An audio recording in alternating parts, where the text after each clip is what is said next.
Wi-Fi? Alors attends, ça marche mon Wi-Fi. On va... Il n'y a pas de problème. C'est bon, on est là. Ok, ça marche.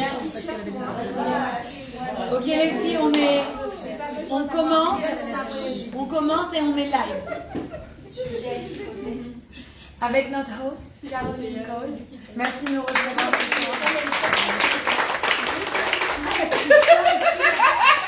C'est habituel. Il faut qu'on vous raconte l'histoire pour celles qui ne connaissent pas Caroline. Caroline, elle venait toujours en voiture avec Sarah. Et qu'est-ce qu'elle faisait? Elle voulait voir le cours à la France. Donc elle le voyait quand elle arrivait au cours. Elle répondait à toutes les... À chaque fois qu'elle posait une question, elle avait la réponse. Et tout le monde disait bravo Caroline, tu es une géante. Surtout la moins religieuse de toutes. Hein. Ouais, alors on disait quand la capote, regardez, vous laissez toutes les réponses. Alors, je voulais vraiment... Lisez le cours entier. Alors, je voulais vraiment remercier tout le monde, toutes celles qui m'ont soutenue pendant cette période dure du Covid. Parce que en m'aidant, moi je me disais non, c'est bon, j'ai pas besoin d'aide, c'est pas grave et tout. Mais mes enfants, ils étaient tellement contents d'avoir à manger sur la table. Donc vraiment, merci du fond du cœur. J'aimerais aussi remercier Karen Athias, parce que c'est toujours elle qui m'a poussée. Elle est à Miami, mais elle est à Los Angeles. Voilà, qui m'a toujours. C'est grâce à elle que j'ai fait mon premier cours, qui m'a toujours encouragée à faire des cours, qui m'a toujours encouragée vers la religion. Et je crois qu'elle n'est pas en direct, c'est parce qu'elle regarde Hélène et les garçons. Voilà, ça s'est fait, voilà, en live. Et puis je remercie aussi Sandrine. Voilà. Et puis une fois chez Emma, à tout le monde. C'est pour Rabat Catherine. Amen. Et à ce jeune homme que j'ai vu là. Elior. Voilà. Aaron Ben Yehoudi. Et à tous les malades. David Ben Sultana. Moshe Ben Sultana. Que des bonnes nouvelles pour tout le monde. Amen. Voilà. Philippe Mordechai Ben Joa. Amen. Mordechai Ben Roux. Mais dis-moi, elle ne devait pas venir à Malka. Bah, elle est là, mais Ah, c'est arrivé. C'est pas vrai tout à l'heure. Alors, tu peux regarder son écran, on est là. Je sais pas où est mon portable. Quelqu'un peut regarder radio sur Facebook si ça marche, parce qu'en fait, je suis pas sûre que j'ai du réseau ici. c'est vrai, Voilà, vous venez d'arriver, il y a pas longtemps. J'imagine on a parlé pour rien dans le film. Je veux juste être sûre qu'on est au Non, mais je vais le mettre au commentaire. Sandrine, ça dit que tu regardes. Ouais, il live. Je regarde. Ok, alors moi j'ai pas de Ouais, non, ça marche. Ça marche. Moi, je t'ai pas. Toi, tu m'as pas? Mais deux sur Wi-Fi. Ah ouais, c'est bon. C'est bon? Allez, ça marche. Si on est bon, ça suffit. Ah bah en plus, tu t'entends en... Allez, let's go. Allez, c'est parti. Alors, je sais qu'on s'approche du jeûne de Tisha B'Av. Normalement, ça aurait dû être ce Shabbat. Ce Shabbat, c'est Tisha B'Av. Mais comme c'est Shabbat, le jeûne, il est repoussé à dimanche. C'est pour ça que beaucoup de personnes ils expliquent que c'est un Shabbat qui est très très important, parce que ça devrait être un Shabbat de pleurs et de tristesse. À la place, c'est un Shabbat normal de joie. On peut manger de la viande, boire du vin et vraiment avoir toute la joie d'un Shabbat normal. Et donc, c'est un Shabbat où on repousse la tristesse. Donc vraiment, c'est un signe où on demande à Dieu qu'il nous repousse complètement la tristesse, que si Dieu veut, on n'ait que de la joie avec la venue de Mashiach. Mais quand je parlais avec Caroline, je disais, elle me disait, au lieu de faire un cours sur réussir à vivre Tisha B'Av, bien on fait plutôt un cours sur l'amour, sur le couple, Alors je me suis dit, c'est quoi, t'as raison, on a besoin de plus de sourire, plus de positivité, plus d'étincelles dans nos vies. Et donc, c'est important de parler de tout ce qui est vraiment positif. Et c'est intéressant parce que la semaine prochaine, c'est tout B'Av, c'est la fête de l'amour. Donc en fait, elle a vraiment, comme on dit en anglais, she's nailed it. C'est exactement... Mais oui, c'est tout B'Av, le 15 du mois de Av. Tu l'as pas fait exprès, mais en fait... C'est quand le prochain vendredi. Il faut pas vos maris vous les élèves. Attends, c'est jeudi soir et vendredi. Moi, tu passes celui-là, Donc, à la semaine prochaine. la scène voilà, qui arrive dans une semaine. Donc c'est pour ça que, en fait, Caroline, elle avait tout compris. Et voilà, on va parler ce soir du couple et de l'amour. Et ça va s'appliquer à toutes celles qui n'ont pas encore d'amoureux, À toutes celles qui ont un amoureux, mais elles ne sont pas très amoureuses en ce moment. À toutes celles qui sont très amoureuses et qui pourraient encore aimer encore plus fort.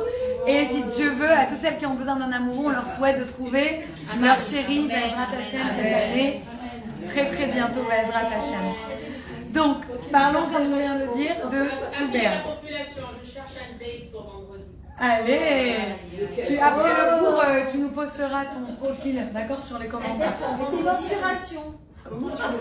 Bah, on va justement parler que c'est pas ça qui compte. Excuse-moi. Plutôt couscous boulette. Alors, commençons à parler de Toubéa. Dans la Gemara, dans le Talmud, en Ta'anit, la Gemara Ta'anit, on nous dit que Toubéa, c'est un jour qui est aussi important que Yom Kippour. Que c'est un des jours les plus importants du calendrier juif. Et c'est intéressant parce que quand on parle des jours importants du calendrier juif, ok, Yom Kippour, tu me dis c'est le jour du grand pardon, on se connecte avec Dieu, ok, make sense, on comprend ça. Tu me dis Sukkot, ok, waouh, faut pas travailler, faut être à la maison, faire la fête, manger un soukha. Tu me dis Pessah, je comprends, la fête de la liberté, on mange la galette, la matzah, bah, etc. Encore une fois, on peut pas travailler plusieurs jours, il y a des Yom Tov, tu me dis Shavuot, le don de la Torah. Je te dis, ok, je te comprends. Si Toubéa, c'était tellement un grand jour, pourquoi c'est pas un Yom Tov? Pourquoi c'est pas un jour où on n'a pas le droit de travailler, on n'a pas le droit de prendre la voiture? Quel rapport? On n'en a pas tellement, on n'a pas grandi avec Toubéa. Quand on est petit, on n'a pas dit, waouh, Toubéa. C'est quand on a un peu plus grandi, qu'on est devenu une petite amoureuse, on cherche une excuse pour se faire offrir des fleurs ou un cadeau, que là, Toubéa, c'est devenu important, c'est vrai. Mais on n'a jamais grandi avec cette notion que Toubéa est important. Pourtant, si vous lisez le Ta'anit, la Gemara Ta'anit, Rabban Gamliel lui explique vraiment que Toubéa, c'est aussi important qu'Yom Kippour. C'est les 2 jours les plus importants du calendrier juif. Alors, qu'est-ce qui est tellement important? Déjà, si vous lisez le Shulchan Aruch, la mention, quand on mentionne le 15 du mois de Av, Toubéa, on dit juste que ce jour-là, on ne fait pas Tachanoun. Tachanoun, c'est une prière qu'on ne fait pas tous les jours joyeux. Donc là, déjà, c'est un petit clin d'œil. On sait que ça va être un jour joyeux. Mais maintenant, pour essayer de comprendre qu'est-ce qui s'est passé à Toubéa, il faut regarder dans la Gemara. Il faut regarder toutes les anecdotes, etc. Qu'est-ce qu'on nous raconte? Donc, Toubéa, je vais vous dire déjà 4 choses qui se sont passées. À Toubéa, la première chose qui s'est passée, c'est après les 40 ans dans le désert, quand les Juifs, ils mouraient. Vous vous rappelez, à Tisha B'Av, justement, ils s'allongeaient tous dans les tombes et ils mouraient depuis l'histoire des espions. À Toubéa, c'est le jour où l'épidémie s'est arrêtée, où plus personne n'est mort. Donc déjà, c'est un jour où on fête la vie. Deuxième chose qui s'est passée à Toubéa, et ça c'est intéressant, je ne sais pas si vous saviez, c'est la première fois qu'on a permis aux filles de se marier avec qui elles voulaient. Ça veut dire quoi? Avant ça, on avait le droit de se marier que dans sa propre tribu. Donc, si j'étais par exemple de la tribu de Yehuda, je devais me marier qu'avec Yehuda. Si j'étais la tribu de Binyamin, je devais me marier qu'avec la tribu de Binyamin. Si j'étais la tribu de Lévi, je devais me marier qu'avec un Lévi. Et pourquoi? Parce qu'en fait, la terre d'Israël, elle était séparée et elle a été donnée par tribu. Donc, si on partait dans une autre tribu, c'était un petit peu messy, c'est-à-dire ça embrouillait tout le partage.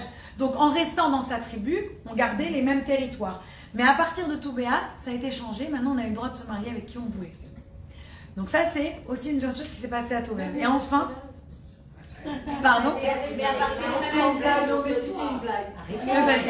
Mais à cause des maladies, tu sais, de génétique, à cause des... Non, c'était une blague. Heureusement. Ah, ok, d'accord, désolée, Ça, je je suis... pense. Mais à partir de quand c'est Dans le désert, à ce moment-là. Dans Toubéa, je ne sais pas pour celles qui connaissent bien leur histoire juive, il y a eu l'histoire de Bar Korba et la bataille de Pétar. Si vous êtes passé en Israël, vous avez dû en entendre parler, ou aller visiter les ruines, où il y a des milliers de juifs qui ont été tués par les Romains et ils n'ont pas permis qu'on enterre les corps. Et ça a duré longtemps comme ça qu'ils ont laissé les corps en plein air. Il y a eu un miracle d'ailleurs que les corps ne se sont pas décomposés. Et Toubéa, ils ont reçu finalement l'autorisation de pouvoir les enterrer, leur donner leur sépulture et leur donner le respect. Et enfin, un autre événement qui se passe à Toubéa, c'est le jour où on fête la hache. Alors vous allez dire, c'est quoi? Alors en fait, c'est très simple. C'est pour aller dans le temple, on avait besoin de brûler beaucoup de bois. Pourquoi? Parce qu'il y avait des sacrifices, etc. Voilà. Donc les bois, on le coupait et on devait s'arrêter de couper à Toubéa. À Toubéa, on n'avait plus le droit de couper le bois pour le temple. La raison elle est très simple, c'est qu'à partir de Toubéa, il fait moins chaud en Israël. Donc en fait, tant qu'il faisait chaud, si le bois avait des vers, on pouvait le laisser dehors, il séchait, donc il n'y avait plus de vers, on pouvait le rentrer dans le temple parce que le ver c'est un animal impur, les vers de terre. Mais après Toubéa, il n'y avait plus assez de temps pour qu'il sèche et pour qu'on le rentre dans les entrepôts du temple.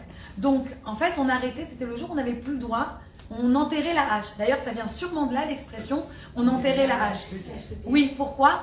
Parce que la hache, justement, pourquoi vous allez me dire qu'un rapport c'est un jour de joie ou quoi que ce soit, c'est parce que la hache, c'est un symbole de guerre et de tuer les gens. Alors que le Beth Amikdash, c'est un symbole de paix. Donc en fait, c'était le moment où on arrêtait d'utiliser des instruments qui nous rappelaient la mort, qui nous rappelaient la guerre, qui nous rappelaient des choses négatives. Donc maintenant qu'on a ça, on essaie de regarder une photo, on dit mais qu'est-ce que ça veut dire? Tout simplement, tous ces thèmes-là, vous allez voir, ça se ramène à l'unité. Par exemple, avant on n'avait plus le droit de se marier avec qui on voulait, maintenant on peut se marier avec qui on veut. Donc ça fait des liens entre les tribus, parce que maintenant les tribus elles vont se mettre ensemble. Les Ashkénazes ils peuvent se marier avec les séfarades, les Algériens avec les Marocains, les Thunes avec les Ashkénazes. On peut faire un grand mix, non pas les Thunes. On peut faire un grand mix. Cette Thune. On peut faire un gros mix. Mais l'idée elle était là. L'idée elle est qu'en fait, pourquoi tout béab? C'est une des premières, un hint, une des premières réponses. Pourquoi tout béab c'est tellement important? Parce que c'est un jour d'unité. C'est un jour qui a amené l'amour. C'est un jour qui a emmené que le peuple, il pouvait se retrouver ensemble. Quand on faisait la fête, quand on enterrait la hache, c'était la fête, tout le monde dansait, tout le monde chantait. Tout le monde était ensemble et vivait le même moment ensemble. Donc ça, c'était très, très, très puissant. Il y a une autre raison, c'est quand, par exemple, tous les morts, ils ont été enterrés. Ça aussi, ça a uni le peuple. Parce que n'importe qui était disputé avec n'importe qui, c'était le moment de faire la paix et de se mettre tous ensemble. D'accord? Et obviously, quand les gens ils ont arrêté de mourir, ils se sont tous mis ensemble. Tout le monde était soulagé que la mort et l'épidémie de la mort, elle avait arrêté. Donc le Zohar, il nous explique, c'est très très bien, il nous explique qu'en fait, Tou B'Av, c'est pour ça que ça a été choisi comme le jour du mariage. Quel rapport le jour du mariage? À l'époque du temple, le Tou B'Av, les filles, elles s'habillaient toutes en blanc. Et elles sortaient donc dans les champs, etc. Et les garçons venaient. Et toutes les filles, on disait, il n'y avait pas les riches, il n'y avait pas les pauvres. Tout le monde était habillé et on mélangeait en fait les castes. On mélangeait les riches, les pauvres, les moches, les belles. Mais je rigole pas. Il y a vraiment une raison. Celles qui avaient du mérite, celles qui avaient des familles de rabbins par exemple, et beaucoup de mérite, des bonnes qualités, tout le monde les connaissait. Et celles qui n'avaient rien du tout. Et en fait, tout le monde se mélangeait. Et tout le monde s'habillait pareil. Et là, les garçons, ils devaient choisir une fille. Pas par rapport à son nom, à ses mesures, etc. Mais par rapport à son intérieur, à ses valeurs, etc. Et à la beauté qui se reflétait à ce moment-là, comme elles toutes se ressemblaient. Et c'est pour ça qu'il y avait beaucoup de mariages qui se faisaient à Tou B'Av. C'est pour ça qu'on appelle ça la fête de l'amour. Et le Zohar, il explique pourquoi ça revient, cette idée d'unité. Parce que quand un homme et une femme, ils se marient, jamais c'est par hasard. Même quand après il y a un divorce, il y a toujours une raison pour un homme et une femme, ils se marient. C'est qu'en fait, quand l'âme, elle a été séparée, quand elle est descendue du ciel, l'âme, elle faisait partie de l'autre personne. Des fois, c'est que de manière superficielle ou un guilboul. Donc, on a un premier mariage. Et après, on trouve dans le deuxième mariage sa vraie âme sœur, on va dire. Mais il y a toujours, là, le Zohar, il explique, c'est toujours une idée d'âme sœur quand on se marie avec quelqu'un. On n'est pas marié avec quelqu'un. On passe pas sous la roupa juste par hasard. Ça n'existe pas. Il y avait vraiment une raison pourquoi se marier. Alors maintenant, vous allez me dire, ok, c'est très très beau le mariage, mais comment on reste marié? Parce que c'est pas facile de rester marié. Des fois, je ne parle pas, bien sûr, ici, une petite parenthèse, mais je ne parle pas des mariages abusifs où, une femme, elle se fait insulter, frapper, battue, tromper. Je ne suis pas en train de parler de ce genre de mariage. Je parle d'un mariage avec des problèmes normaux, typiques. Comment on fait pour rester dans un mariage?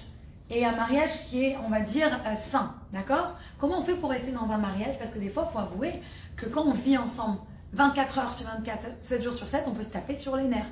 Donc, comment on arrive à rester marié? Je vois que tout le monde rigole, pas du tout. Je sais. Le respect. Avec la vodka. Ça aide, je te jure, ça. Ça marche aussi. Alors, une des premières réponses, c'est cette idée de comment on reste unis. Et une des premières réponses, elle est toute simple, je vais vous répondre par une histoire. Le Baal Shem Tov, il raconte, il a dit à ses étudiants un jour, vous voulez, je vous ai dit, c'est quoi vraiment l'unité? C'est comment on crée cette unité, comment on crée cette connexion. Prenez exemple de cet aubergiste. Donc, ils sont tous partis voir l'aubergiste. Ils ont passé la nuit là-bas et tous ils ont regardé qu'est-ce que l'aubergiste avait tellement spécial. Et voilà que pendant la nuit, ils entendent pleurer. Ils vont voir et ils voient l'aubergiste qui est assis et qui a 2 carnets devant lui. Et il parle à Dieu. Et il dit à Dieu, regarde, tout ce carnet, c'est ce que moi, je t'ai fait, Dieu. J'ai pas respecté ton commandement, j'ai pas mangé comme il fallait, j'ai bu quand il fallait pas boire, j'ai crié quand il fallait pas crier, j'ai fait ci, j'ai fait ça c'est tous mes péchés. Ça c'est tout ce carnet, c'est tous mes péchés, Dieu. Maintenant tout ce carnet, Dieu, le deuxième carnet, ça c'est tout ce que toi tu m'as fait. Tu m'as pas donné la parnassa, tu m'as fait galérer, tu m'as donné une femme qui m'insulte tout le temps, tu m'as donné des enfants qui sont mal polis. Ça, c'est tout ce que toi, tu m'as fait. Dieu, alors regarde, voilà ce qu'on va faire. Toi, tu oublies tout ce que je t'ai fait, et moi, j'oublie tout ce que tu m'as fait. C'est bon Dieu, on a un deal? Allez, on fait un deal. Et c'est comme ça qu'ils parlaient tous les soirs. Ils ont compris, en fait, le secret de l'unité. C'est quoi? C'est que dans la vie, des fois, il faut savoir pardonner. Et pardonner... Ah oui, ça va, je commence toujours avec le plus fort. Ça va dans les deux sens, pardonner, c'est vrai. Des fois, on est disputé avec quelqu'un, et je vous assure qu'au bout de 5 ans, on ne sait même plus pourquoi on est disputé avec la personne. Combien de fois ça nous arrive? Ou bien des fois, on se dispute, mais en fait, c'était pas tellement grave. Si on avait un peu plus d'empathie, un peu plus de compassion, on aurait compris pourquoi on s'est disputé avec cette personne. Ça vaut vraiment pas la peine. Là, la plupart, maintenant, bien sûr, il y a des fois où tu vas me dire, ouais, mais ça, je peux pas l'oublier. C'est vrai, peut-être les Marocains, mais en général, il y a beaucoup de choses qu'on peut oublier, pardonner, c'est pas vrai. Et je vais vous dire, une des meilleures manières d'oublier cette histoire, elle était un peu mignonne, mais en fait, elle a un enseignement super profond. Parce qu'une des meilleures manières de pardonner à quelqu'un, c'est de se dire que si nous, on fait une galère et une bêtise, on aimerait aussi être pardonné. D'accord? Maintenant, je termine ma parenthèse que j'ai ouverte tout à l'heure sur les mariages abusifs, tout ça. Une femme... Elle m'a demandé, elle m'a dit, voilà, mon mari, il me frappe, mais il me demande pardon. Est-ce que tu penses, ok, je pardonne, je reviens avec lui. Alors, juste mettre les choses claires, parce que c'est pas toujours clair pour tout le monde. Si une personne, elle agit mal, d'accord? Mais elle reconnaît qu'elle a mal agi. Elle va demander de l'aide. Elle fait ce qu'il faut, avec des actions pour se transformer et changer. C'est quelque chose. Mais si une personne, elle continue à abuser, elle demande pardon, comme on distribue des bonbons, et elle recommence, ça ne s'appelle pas changer, et elle ne changera pas, cette personne. Elle continuera à frapper, jusqu'à ce qu'un jour, elle peut tuer la personne en face d'elle. Donc, il faut bien comprendre la différence. Je ne suis pas en train de dire de tout pardonner, d'accord? Il faut pardonner avec intelligence, il faut savoir à qui on pardonne, d'accord? Donc ça, c'est important aussi de juste mettre la parenthèse au cas où c'était pas clair, parce que des fois, il y a des femmes qui entendent le message et qui se disent « Ouais, il faut dire oui à tout, il faut pardonner à tout. » Non, pas du tout. Il faut faire les choses aussi avec ses règles, avec intelligence. Et quand on n'est pas sûr de savoir qu'on n'a pas de clarté dans la vie, eh bien, on demande à quelqu'un de plus intelligent que nous, de plus, on va voir une thérapeute, on va voir un rabbin, on va voir quelqu'un qui s'y connaît, qui va nous aider à voir plus clair. Et on dit voilà l'histoire et elle t'aide à voir plus clair. Des fois, on a la réponse en nous, mais on n'a pas envie de l'entendre ni de l'écouter. Mais c'est important donc de penser à ça. Maintenant, puisqu'on parle de changer, de se transformer, comment on arrive vraiment à changer et se transformer? Parce que je connais des personnes, elles vont me dire, je vous assure, vous les voyez quand elles sont mariées il y a 10 ans. Et 10 ans après, les mêmes histoires de couple. Mais combien j'en ai vu comme ça? Les mêmes histoires. Les histoires ne changent pas. Récemment, il y a une famille, la maman, elle avait 50 ans, ils étaient mariés depuis plus de 20 ans, et les parents ont divorcé. Et alors, une amie, elle m'a dit, mais comment c'est possible? Ils étaient mariés tellement d'années ensemble, ils devaient être heureux. Non, des fois, les gens, juste, ils changent pas. Et les années, elles passent, attendent que les enfants ils grandissent, et boum, un jour, ils divorcent. Ou je sais qu'il y a une personne que j'essaye d'aider en ce moment, et par exemple, son problème, c'est qu'elle envoie trop de messages à son mari. Donc un jour, je lui ai demandé juste de compter pour comprendre est-ce que c'était juste un feeling, un sentiment. Elle a envoyé en un jour, je crois que c'était, si je dis pas de bêtises, je pourrais vérifier après, mais quelque chose comme entre 152 messages. En un jour. Et ça, c'était après avoir passé 1 heure au téléphone avec lui. Et elle me dit, mais je comprends pas pourquoi il me répond pas. Il me dit qu'il en a marre de moi, il est méchant. Je lui dis, non ma chérie, alors vas-y, tu lui expliques, machin, ne rappelle pas. 2 semaines après, elle me rappelle en pleurant, elle s'est encore disputée avec son mari, pourquoi? Elle lui a envoyé 100 messages. Elle me dit, mais il n'y a que 100. Je dis, mais non, mais arrête, stop, pose le téléphone. Faut bloque ton mari, tu peux plus lui envoyer des messages comme ça. Oui, mais s'il la bloque, après elle se vexe, et après ils font des histoires, après ils se parlent plus pendant 3 semaines. Donc il faut trouver la solution à cette histoire, c'est beaucoup plus profond, mais l'idée elle est comme ça. Qu'en fait, des fois, tu as les mêmes problèmes qui reviennent, et qui reviennent, et qui reviennent. Si tu ne travailles pas en profondeur sur le problème, tu ne vas pas le guérir. Maintenant, comment tu travailles en profondeur? Il y a plusieurs étapes que je voudrais discuter ce soir. Reconnaître avoir le problème. Bravo. Déjà, il faut reconnaître le problème, c'est déjà la moitié du problème.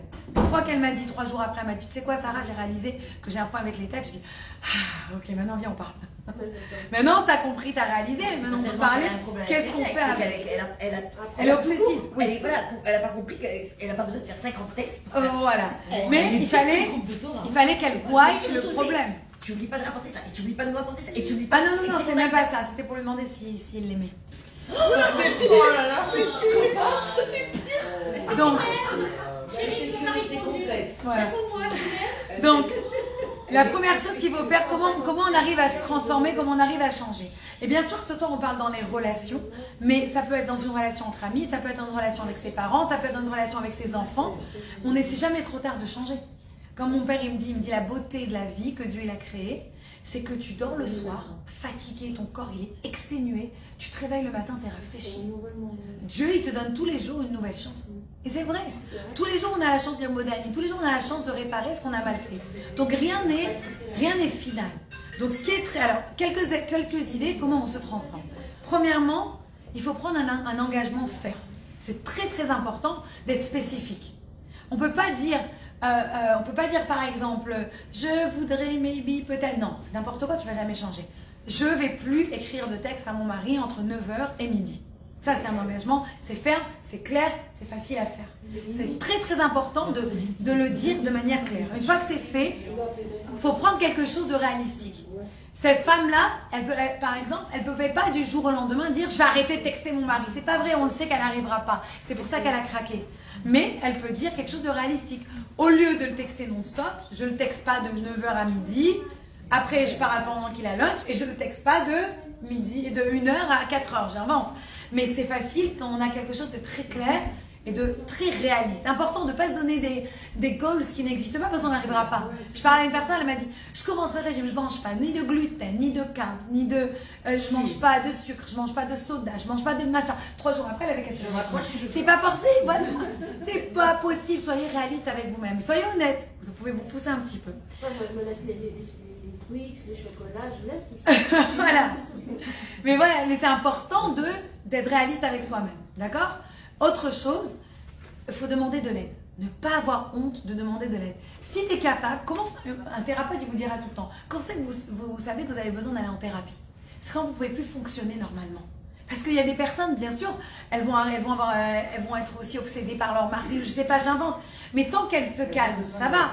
Mais une personne qui ne peut plus fonctionner, qui va passer sa journée à penser, à texter, à réfléchir à mal, cette personne-là, elle a besoin d'aide. Donc comment tu sais que tu as besoin d'aide ? Voilà. Elles sont dans une grande souffrance. Exactement, ça vient d'une souffrance. Mais c'est parce que tu as besoin d'aide, quand tu n'arrives plus à fonctionner, tu fais souffrir l'autre à côté de toi. Donc là, une chose, c'est que des fois, il ne faut pas hésiter à demander de l'aide. Quand j'arrive pas dans une situation à m'en sortir où ça m'étouffe, c'est pour ça que Dieu il a créé autour de nous Ve'afta l'eracha kamocha, tu aimeras ton prochain comme toi-même. Quand quelqu'un il a un problème, on doit être là pour eux, pour les aider, pour répondre. Et des fois c'est une copine, des fois c'est un thérapeute, des fois c'est un rabbin, des fois c'est ce que vous voulez, mais un mentor, quelqu'un qui vous aide à aller de l'avant. Enfin, il faut se récompenser. D'ailleurs, se récompenser, des fois on est très défaitiste. On arrive, on se transforme. Par exemple, cette fille, un jour elle a réussi, au lieu d'envoyer 152 textes, elle avait réussi à envoyer 15 textes. Après elle m'a dit mais je suis nulle, je suis belle, machin. Moi je lui ai dit mais pas du tout. Je lui ai dit mais tu es extraordinaire. Tu étais à un certain niveau et là tu as réussi à te calmer et envoyer que 15 textes par jour. Je m'en fous que certains vont trouver que 15 c'est beaucoup. C'est extraordinaire les efforts que tu as fait. Et en fait, quand on se donne des compliments, depuis qu'elle travaille, elle a la mais c'est important de se faire des compliments et c'est important d'apprécier chaque effort et chaque petite victoire. C'est vraiment important. C'est acheter un nouveau smartphone. Et juste rappeler autre chose, que la Torah nous explique que pour changer une habitude, pour changer quelque chose, il faut 40 jours en général. Et vous dites par exemple, même si vous avez besoin de vous lever tôt le matin et vous n'arrivez pas, 40 ans. voilà, mais 40 jours en général, ça veut dire vous travaillez au bout de 40 jours, ça va être beaucoup plus facile. Maman, c'est pourquoi Moi, à mon avis, son mari lui aurait dit une fois pour jouer. Je t'aime, pour la paix. Ah, ça marche pas. Crois-moi, il lui a dit. J'ai parlé avec lui aussi. Ah bon? Donc, c'est ça qui est important de se rappeler. Et c'est intéressant que tout ça arrive juste avant les grandes fêtes. Parce que c'est toujours cette idée aussi de pardon, de teshuva. Si je peux me pardonner à moi-même, si je peux être capable de voir quand je fais quelque chose de bien, alors je serai capable aussi de voir quand j'attends quelque chose chez mon mari et que lui aussi fait un effort. Si je veux que mon mari, par exemple, il rentre plus tôt le soir au lieu de travailler tard pour m'aider avec les enfants, et je lui demande, chaque fois il rentre tard. Mais un jour il commence et il rentre 20 minutes avant. Mais moi je voulais qu'il rentre 1 heure avant. Et alors je vais pas lui dire bravo, je vais quand même faire la tête, ou je vais quand même... Là j'ai rien compris. Il rentre 20 minutes avant, ça veut dire que d'habitude je dis bravo, je dis merci, j'apprécie que tu as fait un effort. Ça va l'aider Exactement. Donc si de la même manière, tu es patiente avec toi-même et tu t'aimes et tu te dis bravo quand toi tu fais un effort, tu pourras faire pareil chez l'autre. Mais si toi-même tu te descends et tu te vois mal, c'est très difficile de voir chez l'autre les bonnes choses. Donc ça commence déjà par un travail de s'aimer plus et ça commence par un travail de se transformer à soi. C'est beaucoup d'orgueil, beaucoup d'orgueil. Quand tu es rempli d'ego, tu n'as pas la place d'autre chose. Tu es rempli. C'est pour ça qu'on... Pardon. Ouais, non, juste... Mais il faut savoir se remettre en question aussi. 100%. Parce que moi, j'ai vécu une vraie histoire assez marrante. Enfin, pas drôle, mais drôle. J'ai été dîner au restaurant. J'avais un dîner d'affaires dans un restaurant et qui était en banlieue parisienne. Et derrière moi, il y avait une table de mecs qui n'arrêtait pas de rigoler, qui disait « Ouais, ma femme, elle est insupportable, j'en compte plus son aspirateur tous les jours. » Et là, je suis en train de date avec une nana sur Facebook, machin. Et l'autre, il dit « Ah ouais, moi aussi, j'ai pris une copine et tout. » Donc, ils étaient fiers de raconter que leur femme a été chiante au possible. Et tous les travers, et même moi, j'écoutais, je disais « C'est vrai qu'elles sont chiantes, quoi. » Et donc je me suis retournée, c'était rigolo, on m'entendait. Et là, je me rends compte que c'est des maris de copines à moi. Et les mecs, ils me voient décomposée. Et donc le lendemain, je reçois des bouquets de fleurs à la maison. J'espère que tu diras rien, que tu vas tenir ta langue et tout. Et j'espère que t'as dit. Non, j'ai pas dit parce que c'est pas c'est pas mon business. Mais j'ai fait un dîner avec mes copines et j'ai dit alors comment ça se passe, dites-moi parce que moi je suis célibataire et j'aimerais savoir comment c'est la vie de couple et tout. Elles me disent ah ouais j'arrête pas de passer l'aspirateur et elles me sortent tous les trucs que leur mari leur reprochait. Je leur dis mais pourquoi vous êtes pas heureuse là, arrêtez vos conneries et tout. Et il y en a 3 sur 3 qui ont arrêté. Et ça a tout changé leur relation avec. Arrêter faire l'aspirateur, c'est ça? Ouais, non, mais je sais plus c'était quoi, tu vois. C'est la zone ménage. Elles ont réalisé. Voilà. Non, mais je voudrais juste pour cette histoire dire c'est très bien qu'elles ont pris conscience et qu'elles ont changé, mais ça donnait pas une raison à leur non, mari. bien sûr. Oui, non. Ça ne justifie pas, si je peux me permettre. Non, c'est un problème, tu parles à ta femme avant de parler à quelqu'un d'autre. Ouais. Mais ce que je veux dire, c'est vrai qu'à un moment, il faut savoir se remettre en question et de dire ses problèmes à voix haute. Ça les fait réaliser. Oui, tout à fait. C'est pour ça que voilà, donc je voudrais juste conclure avec ça, mais c'est un très bon exemple. Tout commence par se remettre en question et quand on se remet en question, on peut vraiment se transformer, avancer, mais ça nous permet aussi d'avoir plus d'empathie quand l'autre il doit se remettre en question. De la même manière que c'est dur pour nous de changer, ces femmes, je suis sûre que c'était dur de changer, qu'elles n'attendent pas que leur mari elle change aussi du jour au lendemain, ça prend aussi du temps. Donc une fois qu'on a bien compris ça, on peut aller de l'avant. Donc maintenant parlons un peu plus d'amour. Le Rabbi Twersky, Alav Shalom, il disait toujours, il ramenait cette histoire du rabbi de Kotz. Il disait, il y a un homme qui toujours, il lui disait, il a demandé, est-ce que tu aimes le poisson? Il lui dit, j'adore le poisson. Il a dit, mais alors si tu adores le poisson, pourquoi tu le manges? Pourquoi tu le tues? Si tu l'aimes. Donc en fait, il y a une misconception sur quoi le mot aimer et amour. La misconception du monde extérieur, du monde dans lequel on vit, c'est en fait plus on me donne, plus on me gâte, plus je reçois et plus j'aime. Mais en fait, on doit complètement transformer notre perspective. Le Rabbi Dessler, il explique, c'est un rabbi qui parlait beaucoup de Moussar. Il a tout un livre extraordinaire où il décrit chaque manière comment se transformer, comment se changer, etc. Il dit que c'est complètement l'inverse. C'est pas plus tu reçois et plus tu aimes. C'est plus tu donnes et plus tu aimes. Plus tu donnes et plus tu aimes. Donner, ça crée l'amour. En hébreu, ahava, ça vient de la racine hav, qui veut dire donner. Plus tu donnes, et plus ça crée l'amour. Et c'est vrai, je vous donne un exemple tout bête, tout simple. Nos bébés, ils nous donnent rien. Ils naissent, ils pleurent, il faut leur changer la couche, il faut leur donner à manger, il ne faut pas dormir la nuit. Pourtant, combien on les aime? Combien on les aime? Nos parents, on les aime tant, on leur donnerait nos yeux, tout. Ouais.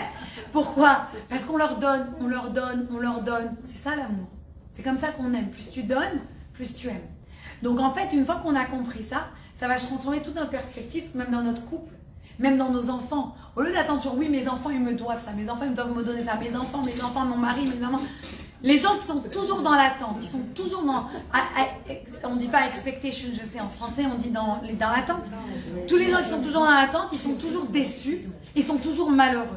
Regardez, si vous ouvrez tous les magazines, ou regardez tous les stars, là. Je vous assure, vous pouvez les prendre. 99% des stars, ils sont riches comme Crésus, ils ont des belles maisons, tout ce que tout le monde rêve, les belles voitures, les belles maisons, les belles filles, les machins. Est-ce qu'ils sont les plus heureux du monde? Non. du tout. Parce que c'est pas ça. C'est pas ça. Alors que quand vous donnez de la tzedaka, même si des fois on n'a pas beaucoup et tout ça, vous êtes toujours le plus heureux du monde. Toujours. Mais c'est vrai. Est-ce qu'on a déjà regretté de donner la tzedaka? Je sais pas pour vous, moi jamais. Je sais que quand je donne la tzedaka à la fin, je me sens contente. J'ai donné. Ça me rend heureuse, ça me fulfill, ça me remplit. Donc ça, c'est vraiment l'idée même dans un couple. Quand je donne, quand je change ma perspective, et ben c'est ça le vrai amour. C'est ça qui est le plus important. Donc on va voir maintenant, d'après la Kabbalah, comment on regarde l'amour.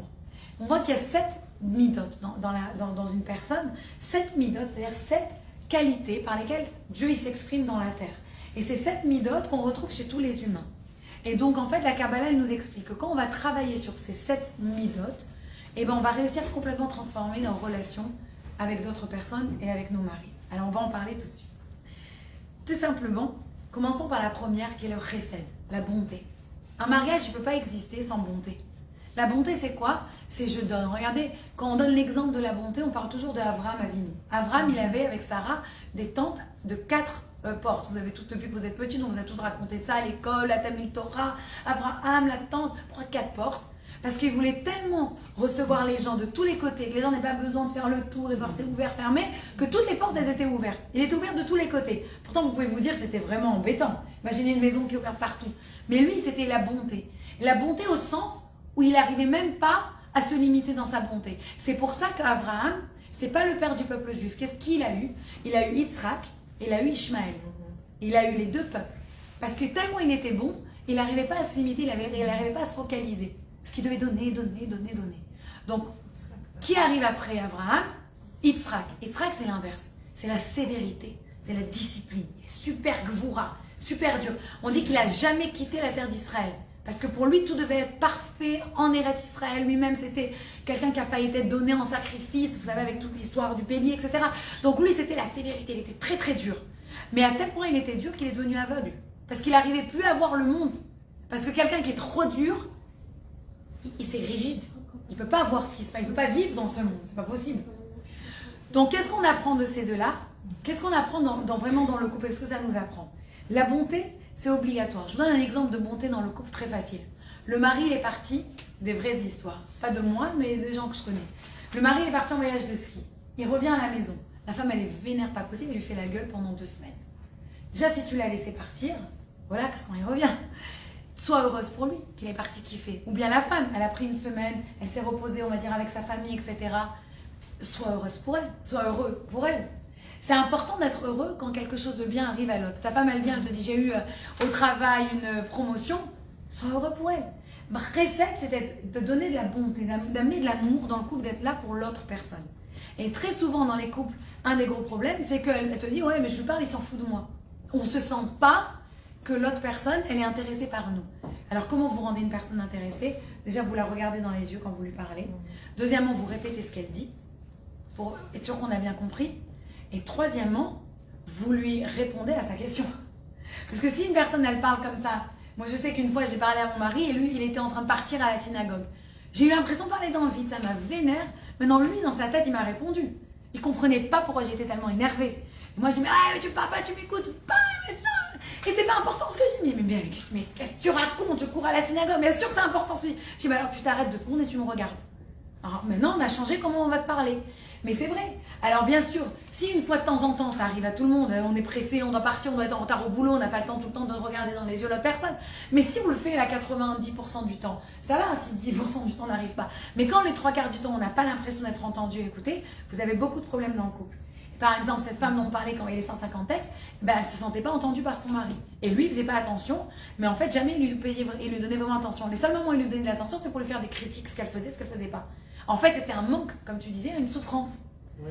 Donc, une fois qu'ils comprennent d'où ça vient et que chacun il donne de la bonté à l'autre, tu es là pour l'autre, tu dois être heureux pour l'autre. C'est comme ça que ça marche, ça va dans les 2 sens. Maintenant, venons, on arrive à la gvoura. La gvoura, c'est très important, c'est les limites. Parce que c'est important d'avoir des limites. Tu donnes que du bonté, la bonté. Une femme qui va donner à son mari, toujours lui donner, jamais sans récupérer rien du tout, elle va se sentir de manière très, elle va avoir du resentment, comment on dit ça en français, de ressentiment. Je me rappelle un rabbin qui s'appelle Rabbi Eisenbach. Il m'a dit une fois comme ça, il m'a dit, tu sais, toutes les femmes qui viennent me voir, qui me disent, ouais, mon mari fait ça, c'est pas grave. mon mari fait ça, c'est pas grave. Mon mari fait ça, mais c'est pas grave. Il leur a dit, c'est les plus grandes menteuses du monde. Parce que elles, c'est des cocottes minutes. En fait, c'est pas grave, mais un jour, bah, le mari comprend pas, la meuf, elle explose. Tu m'as fait, on n'oublie pas. Il lui va dire, mais qu'est-ce que tu me rappelles ce qui s'est passé il y a 10 ans? Parce qu'en fait, elle a jamais oublié et digéré. Donc en fait, c'est important de donner, mais de donner intelligemment. Tu dois d'abord te donner à toi aussi, de manière à ce que ce soit, tu fais attention à toi, donne du self-care, comme ils adorent dire ça les Américains, mais tu fais attention à toi. Quand tu fais attention à toi, là, tu es capable de pouvoir aller de l'avant et de faire attention aussi aux autres. Donc maintenant, on arrive à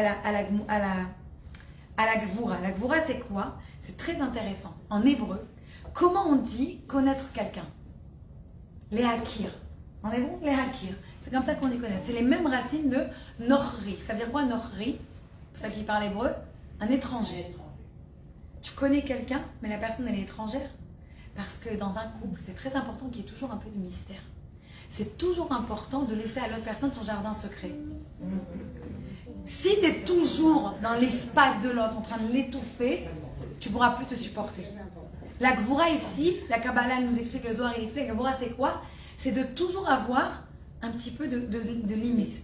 Je me rappelle quand j'étais au séminaire du Rav Kling, ok? Madame Kling, la femme du rabbin Kling de Lyon et après de Nice, pour toutes celles qui connaissent, à la Shalom, extraordinaire. Je me rappelle la première fois que je l'ai entendu parler, j'étais à la synagogue de Lyon, énorme, et il parlait sans micro, la première fois de ma vie que j'ai vu ça. Il y avait une très grosse voix. Ah oui, 800 personnes, wow. Et tout le monde l'entendait, hein. Personne parlait, attention. En tout cas, sa femme, elle m'a dit une fois, elle a dit à tout le monde, elle a dit qu'elle n'a jamais ouvert une lettre de son mari. Jamais. On lui a tout dit, mais c'est pas possible, on est toutes des grosses curieuses qui n'a jamais regardé le téléphone. Moi, jamais. Moi non plus, Jamais. Ou alors fouiller la poche, Moi, mon mari. Ni la poche, ni le Non, téléphone. jamais. Bravo.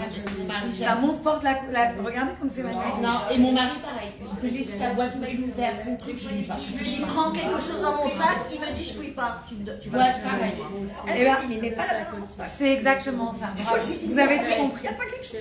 On dit, regardez l'exemple. On arrive au prochain, on a parlé d'Abraham, Yitzhak, il faut absolument qu'on parle de Jacob, de Yaakov. Qu'est-ce qu'on dit sur Yaakov? Rappelez-vous, dans la nuit, qu'est-ce qui lui est arrivé dans la nuit? Il est passé, il traversait le fleuve tout seul et il s'est battu avec cet ange. Vous savez la fameuse histoire où il se bat avec l'ange, etc. C'est quoi les mots? On dit Vayevaser Yaakov Levado, qu'il était tout seul. Et une des explications, c'est-à-dire quoi il était tout seul, ça veut dire qu'il y a des moments dans la vie, malgré que le mec il avait 4 femmes et 12 enfants, donc il était un peu busy, hein. C'était un peu rempli sa baraque. 4 femmes, 12 gosses, Bléanara. Et bien une partie de lui, elle était toujours seule. Parce que quand on est nous devant Dieu, et quand on est nous, on a besoin de son petit jardin secret. Ça ne veut pas dire de jardin secret, de faire des mensonges, tout ça, non. Mais on a besoin de son petit espace. Et quand on respecte l'espace de l'autre, et nous-mêmes on garde notre espace, ben là, la relation, elle se renforce encore plus. Ça vient de trust, c'est la confiance. Alors en parlant de confiance, je ne sais pas si je vais réussir à bien la raconter celle-là, mais il y avait un rabbin que chaque fois qu'il parlait dans sa choule, au bout de 5 minutes, 10 minutes qu'il faisait son discours, il y avait un mec de la choule qui s'endormait. Comme ça, il ronflait. Alors toute la choule, elle était habituée. Le rabbin, il commençait à parler, 5-10 minutes. Le rabbin dit, ok, Chaim, il s'est endormi. Un jour, le rabbin, il arrive comme ça. Il n'a pas encore ouvert la bouche. Il est là, qu'est-ce qui se passe? Chaim, il était déjà dans sa sieste. Il dit, Chaim, réveille-toi. Il dit, j'ai même pas commencé à parler. Il dit, c'est vrai, rabbin, mais je vous fais confiance. L'idée, elle est vraiment là. C'est important de faire confiance à l'autre. Quand tu fais confiance, tu n'as plus ces problèmes et tu respectes le petit jardin secret. Et des fois, plus tu vas insister, je disais par exemple à cette fille, plus tu vas demander à ton mari, est-ce que tu m'aimes, plus tu vas le saouler, il va vouloir se sauver de toi. Mais c'est vrai, il n'a pas voulu rentrer chez lui pendant 2 heures, le mec. Pourquoi? Arrête, donne-lui de l'espace. Plus tu lui donnes de l'espace, et lui va venir courir derrière toi. Bon, je ne suis pas en train de dire de donner un espace de pendant 4 jours, pas lui parler, non. On se comprend, tout avec modération et intelligence. Et en parlant justement de modération et d'intelligence, on voit ça dans la Torah qui a déjà tout compris. Parce que qu'est-ce que les gens ils veulent? Les gens ils veulent la passion, le feu, l'amour. Et en même temps, qu'est-ce qu'ils veulent aussi? Ils veulent leur espace, ils veulent... Exactement. Qu'est-ce qu'on voit? On voit ça dans tous les mariages. On dit que Hava Kamaim. L'amour, c'est comme l'eau. Vekaesh est comme le feu. Parce que c'est quoi l'eau et le feu? Un, il refroidit, et l'autre, il se chauffe. Un, il refroidit, l'autre, il se chauffe. La Torah, elle a déjà répondu à ça. Qu'est-ce qu'elle nous a donné? La nida. Quand une femme, elle a ses règles, elle se sépare de son mari. On se sépare, on prend notre petit espace, on ne nous touche plus. Et quand c'est terminé, le feu, il reprend, on va au mikvé, on reprend, on est avec notre mari à fond la caisse. Donc c'est vraiment important. Pour la caisse, carrément. Non mais c'était poli ça. Tu veux, mon mari il m'entendait parler, il m'a dit tu vas quand même pas leur raconter des détails. J'ai dit mais ça va pas. Mais on a toujours besoin, blague à part, on a toujours besoin d'une barrière. C'est pour ça que par exemple un homme et une femme, on a besoin d'avoir une barrière envers un autre homme et une autre femme. Si on est trop copain-copine avec un autre homme ou une autre femme, et ben après on n'a plus de barrière, on n'a plus de gvoura, et après ça déborde, et c'est comme ça qu'on arrive à tromper les uns les autres, etc. Donc c'est très important de garder les règles de la tzniut, du yichud, etc. De garder un espace, et quand on s'adresse à quelqu'un, de faire attention. C'est très très important de faire attention comment on parle, etc. Par exemple, vous voyez les gens, des choses comme ça qui permettent de garder une petite distance. Exactement. Et on arrive après à l'empathie. C'est quoi l'empathie? L'empathie, c'est, comme on a expliqué un peu plus tôt, en fait, c'est tiferet, c'est ici de mélanger tous les sentiments, et c'est d'avoir aussi de la compassion envers son conjoint. Des fois, tu passes un moment difficile, tu sais que, par exemple, il vient d'apprendre une mauvaise nouvelle au travail, il est venu, il a crié, tu sais qu'il y a une raison pour il est venu, il a crié, ce soir-là, bon, tu peux calmer, et quand il est calme, ça sert à rien de parler à quelqu'un de toute façon quand il est énervé, quand il est calme, tu te dis, regarde, j'ai pas du tout aimé ta réaction. Donc la prochaine fois que tu es énervé, trouve un autre moyen de sortir dehors, fais un tour, parle à quelqu'un d'autre, mais tu rentres à la maison, tu te calmes. C'est tout. Mais c'est important d'avoir de la compassion, de ne pas juger les gens comme ça. Parce que si tu donnes trop de bonté, tu donnes trop de sévérité, tu t'en sors pas, tu détruis ton couple. C'est ça l'eau et le feu. Donc vraiment important de trouver aussi en soi la compassion, de comprendre l'autre et d'avoir ce sentiment envers nous. Autre chose qui arrive, on arrive après à Netzar. Le quatrième, la Kabbalah l'explique, Netzar c'est quoi? C'est la victoire. C'est quoi la victoire? La victoire aussi, c'est pas de trop, c'est aussi qu'on s'expose, de pas trop s'exposer. Alors je vous donne un exemple. Shabbat, comment on fait Shabbat? On a le kiddush et on a le motzi. Vous vous êtes jamais posé la question pourquoi on couvre les chalotes? Pour ne pas qu'elles soient jalouses, pour ne pas qu'elles aient honte de quoi? Qu'on commence pas par elle. Qu'on commence pas par elles, parce que normalement on doit faire la prière en premier sur le pain. Il y a une fois un couple qui se disputait et il y avait un rabbin qui était à côté. C'était Shabbat. Ils se disputaient et tout. Le rabbin leur a dit écoutez mes amis, devant tout le monde. Il leur a dit écoutez mes chéris. Devant nous, on a le pain qui est couvert. Si on fait attention au sentiment du pain, on le couvre. Il y a un peu de pudeur. Est-ce que vous croyez que c'est le moment de se disputer devant tout le monde? Et une autre fois, une femme qui était au restaurant, avec des amis. Un serveur, il vient, presque il va verser l'eau. Qu'est-ce qu'elle dit la femme? Ah, il est comme mon mari celui-là. Toujours à tout verser, toujours à tout casser. Qu'est-ce qu'elle vient de faire? Elle vient de détruire le pharaon de sa mari. Des fois, on ne se rend pas compte. Le serveur aussi, un petit peu. Non, le serveur, il n'a rien dit, le pauvre. Il a fait juste verser l'eau. Mais l'idée, elle est quoi? L'idée, c'est qu'il faut faire attention. Des fois, on ne se rend pas compte. On descend notre conjoint en public. On lui fait honte. Et des fois, on ne se rend même pas compte. Je sais qu'il y a certains, ils n'aiment pas qu'on dise leur âge. Ils vont dire, on s'en fout, oui, il a tant et tant. Mais l'autre, ça le rend ouf. Il faut respecter. Ah, c'est les enfants qui font ça. Ils disent ton âge? Les enfants, ils disent l'âge. C'est marrant, ça. Les garçons, Ah, les enfants, ils adorent.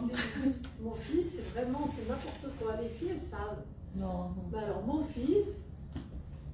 Voilà, je vous présente ma mère et elle a... Ma mère, elle est plus jeune que mon père. Et je dis, mais moi, ça regarde personne. Oui, mais alors, il n'y a pas de quoi de cacher. J'ai dit, oui, d'accord, mais il ne parle pas de moi. Mais voilà, en fait, juste comme tu n'aimes pas ça, juste pour ça, on devrait respecter. Et en fait, c'est ça la base du couple, c'est ça. C'est en fait, tu dois respecter ce que l'autre, il te demande. Et ce que l'autre, il veut. C'est important, la manière, tu ne voudrais pas, toi, qu'on te respecte, qu'on te manque de respect. Si toi, par exemple, tu dis à ton mari, je veux pas que tu invites des gens sans me demander. Avant d'inviter, tu me demandes. Et après, toi, tu vas et t'invites sans lui demander. Il a de quoi aussi te dire, mais attends, c'est pas... Bien sûr, après, il y a toujours des exceptions. Je parlais d'une idée comme ça, mais ce qu'on attend de l'autre, il faut aussi le savoir pour toi. Il faut aussi se protéger. Se protéger, ne pas se critiquer en public. Ça nous arrive. Et maintenant, on arrive à la prochaine mida. Od. Od, c'est la consistance. C'est quoi la consistance? Od. C'est avec un he. He, vav, dalet. Od. C'est la consistance, c'est d'arrêter d'essayer de changer les autres. Moi, je dis ça tout le temps à celles qui se marient quand je leur fais les cours. Je veux juste que tu comprennes. Parce qu'elles me disent, oui, là, il est coléreux, mais on va se marier, c'est fini, il va être trop bien. Non, parce que tu la connais, celle-là. tu dis écoute, je t'adore, mais tu te maries pas pour changer ton mari. Ce que tu vois maintenant, tu vas l'avoir. Pire, s'il ne travaille pas. Voilà, au début tu le vois pas 24/7, ça passe. Mais quand tu vas l'avoir 24 heures sur 24 sur le dos, tu vas pas le supporter. Si tu supportes déjà pas ça, travaille dès maintenant. Ou travaille-toi à supporter ça, ou parle-lui qui se travaille à lui. Mais même pas dans tes rêves, tu te maries pas pour transformer l'autre. Qu'est-ce qu'il y a de plus embêtant d'être marié avec quelqu'un? Maintenant attention, hein, à côté de ça, Dieu il nous dit pourquoi on se marie pas avec sa famille? Pourquoi on n'a pas le droit de se marier avec sa mère, avec sa soeur, avec ses enfants? Pourquoi? Pour ses enfants, ça va être un peu difficile. Mais pourquoi on n'a pas le droit de se marier? Parce qu'en fait, ils nous aiment trop. Quand on est la famille, on s'aime trop. Et ils vont pas nous critiquer. Ils vont pas nous remettre en question. Ils vont tout nous faire passer. Voilà, on ne pourra jamais changer. Le but du mariage, c'est de changer. Il y a une manière de faire les choses. C'est tout le temps là pour essayer de transformer l'autre. Donc c'est important, la ode, la consistance, c'est important de comprendre. On n'est pas là pour changer. On veut changer quelque chose, commence par te changer à toi. Vous avez déjà entendu ça plusieurs fois à Israël Salenter. Il a dit que quand il était jeune, rappelez-vous cette idée, qu'il voulait changer le monde. Mais il n'a pas réussi. Alors il a un peu plus grandi, il a dit je vais changer mon pays. Il n'a pas réussi. Il a un peu plus grandi, il a dit je vais changer ma ville. Il n'a pas réussi. Il a un peu plus grandi, il a dit je vais changer que ma communauté, parce qu'il était rabbin. Il n'a pas réussi. Et tu sais quoi? Je vais me changer à moi. Et là il a réussi. Et là il a dit si j'avais commencé par me transformer, me changer à moi, j'aurais déjà changé le monde. Des fois, on est tellement obsédé à transformer, à changer les autres, on pourrit nos relations. Mais oui, on pourrit. Occupe-toi de toi. Des fois, je parle à quelqu'un, il me dit, je disais, hier, je mettais à mes enfants une vidéo, c'est trop extraordinaire, sur la colère. Parce que je leur ai dit, il faut arrêter de crier, respirer, tout ça. Alors, j'ai bien rigolé parce que j'étais dans la voiture et j'étais en train de dire à mes enfants, voilà, regardez la vidéo. Et la vidéo, elle disait, faut respirer, faut pas crier, faut pas s'énerver ou je sais pas quoi. Et mon fils Noam, il est à côté de moi, c'est un adolescent, lui. Alors, toutes les 2 minutes, il se moquait de la vidéo. Toutes les 2 minutes, il faisait un petit commentaire. Au bout d'un moment, je me suis retournée, je dis, mais t'arrêtes, oui. Il me dit, mais maman, il faut respirer. J'ai explosé de rire. Je peux rien lui dire, il m'a fait rire. Il m'a dit, mais il faut respirer, mais il faut pas crier. J'ai dit, ok, j'ai compris, tais-toi. Mais c'est exactement ça. C'est vraiment l'idée de, avant de dire aux autres quoi faire, travaille sur toi. Commence-toi. Tu vas apprendre à tes enfants pas crier, fais attention que toi, tu cries pas. Et après, quand toi, tu cries pas, ben, les enfants, ils vont finir par ne pas crier. Donc c'est important de trouver qui c'est qui crie, par exemple, c'est le problème de crier dans la maison et travailler sur ça. Parce que des fois, les parents, dans une des vidéos, tu voyais la maman qui hurlait sur sa fille et après la fille, elle hurlait sur son frère et elle disait la maman à sa fille, il ne faut pas crier. Bah oui, mais tu viens de crier, comme il m'a dit mon fils, mais elle aussi, elle a crié. J'ai pas raison. Alors, c'est important de faire ça. Des fois, on ne se voit pas à nous, mais en fait, être marié, ça donne un miroir. Complètement. L'amour, je ne sais plus qui disait ça. L'amour rend aveugle, le mariage rend la vue. Ouais. C'est vrai, ça rend la vue très très très très vite. Donc ça, c'est vraiment important. On arrive au prochain. Yesod. Yesod, c'est quoi Yesod? C'est l'engagement, la communication. Alors ça, c'est extraordinaire. Ça veut dire apprendre à parler. Il y a une personne qui est partie voir le Rabbi Lubavitch. Il lui avait dit au Rabbi Lubavitch, comment je sais que cette personne elle est vraiment faite pour moi? Comment je sais que c'est mon âme sœur, que je vais marier avec elle? Le Rabbi lui a dit, si tu arrives à parler avec la personne chaque jour, une vingtaine de minutes, c'est que tu peux te marier avec la personne. C'est pas si, vingtaine de minutes, c'est long, sans parler des gosses par exemple, ou sans se critiquer. Pas on se parle une vingtaine de minutes pour dire voilà ce que tu as fait aujourd'hui que j'ai pas du tout aimé, et voilà ce que nanana. C'est pas parler une vingtaine de minutes, parler une vingtaine de minutes, pour de vrai, avec amour, des sujets qu'on aime, discuter de la vie, de la politique, ou peut-être pas on va se disputer, mais quelque chose qui nous intéresse, des centres d'intérêt communs. C'est ça qui montre qu'on est capable de parler, de communiquer. C'est important. Aussi, d'arriver, comme on a dit tout à l'heure, à se communiquer, à se regarder dans les yeux, à répéter ce que l'autre dit, à essayer de comprendre. C'est vachement important. On ne peut pas se marier sans ça. Il y a un jour un homme qui disait « Moi, je m'endors à chaque fois que ma femme elle parle. Chaque fois qu'elle parle, je m'endors. » Alors, son copain, il a dit « Mais t'es mauvais, t'es super méchant. » Il a dit « Non, mais c'est ça ou le suicide. » C'est très, très méchant. Merci. Mais les mecs comme ça, par exemple, ils n'ont pas compris. Au lieu de t'endormir, au lieu d'aller te trouver une copine sur Facebook, etc., parle à ta femme. Écoute-la. Et des fois, tu te rendras compte qu'elle est super intéressante. C'est vrai. Une fois, j'ai eu ma fille il y a quelques temps, elle parlait avec moi, elle m'a dit mais en fait, t'es super cool, maman, t'es trop marrante. Alors j'ai regardé mon fils devant moi, il m'a dit mais t'es trop marrante parce que je sais pas quelle blague j'ai fait. J'ai dit mais écoutez, si vous me parlez plus souvent, vous verrez que je suis très cool et très marrante. mais parce qu'en fait, des fois les gosses, ils voient leurs parents comme ça, ils disent ah, elle va jamais me comprendre. Mais c'est pas vrai. En fait, dès que tu donnes la chance à quelqu'un, même vos enfants, combien de fois nos enfants ils nous épatent. Ce qui m'a sorti mon fils, un de mes enfants aujourd'hui, il m'a dit it was boring but it was also very interesting. J'ai 5 ans. Tu sors ça, toi. C'est des phrases comme ça. C'est-à-dire, des fois, t'écoutes tes gosses et t'es impressionné de ce qu'ils peuvent dire, de ce qu'ils peuvent parler. Ils voient des choses très... Ils voient des choses, des fois, que t'as même pas vu, toi. Donc, important, quand tu parles, quand tu communiques, tu aimes l'autre. D'ailleurs, en hébreu, quand on dit il s'est marié avec quelqu'un, on dit Vayeda, il l'a connu. Quand tu connais quelqu'un, c'est là que tu l'aimes. C'est là que tu commences à t'approcher, etc. Ça veut aussi dire qu'il a une relation physique avec elle. Mais ça vient dans les deux. Tu peux pas avoir une relation, t'as pas eu de parlotte avant. S'il y a des gens qui ont une relation physique très très belle, mais jamais ils se parlent, je vous assure qu'ils ne connectent pas. Et le jour où ils trouvent quelqu'un avec une autre relation, ils dégagent la première. Pourquoi? Qu'est-ce qui fait que le mariage tient? On va en parler dans 2 minutes, mais c'est ça. C'est communique, parle. C'est quand tu as envie de rentrer à la maison, parler à ta femme, partager avec ta femme et vice-versa, bien sûr. C'est comme ça que tu tiens le mariage. C'est ça avec lui, c'est ça la colle du mariage. Donc ça, c'est vraiment important. Et se rappeler que nous, les femmes et les hommes, on est super différents. J'avais entendu ça à White Jacobson, si je dis pas de bêtises. Il expliquait que les hommes, c'est des gaufres. Et nous, les femmes, c'est des spaghettis. Quel rapport? L'homme, c'est très, très, très compartimentalisé. Donc, il a comme les trous des gaufres. Il a la maison, travail, enfant, boulot, bourse, politique. Tu peux pas lui mélanger. Alors que nous, on vient de parler. Comment ils font les enfants aujourd'hui? Ah, mais tu sais que ma copine, elle m'a dit que maintenant l'essence elle est très très chère. T'as acheté des œufs au fait pour aller. Tu passes comme les spaghettis, tout est mélangé, tout est truqué, on va de là à l'autre. Mais attention, on est très capable de reprendre le fil. On n'a pas de problème. Ah oui, on peut faire 50 trucs à la fois. Des fois, je parle à mon mari, je dis le couscous, là, je te le donne. Mon mari me parle, les enfants ils me parlent, le truc, je suis en train de faire mon menu de Shabbat.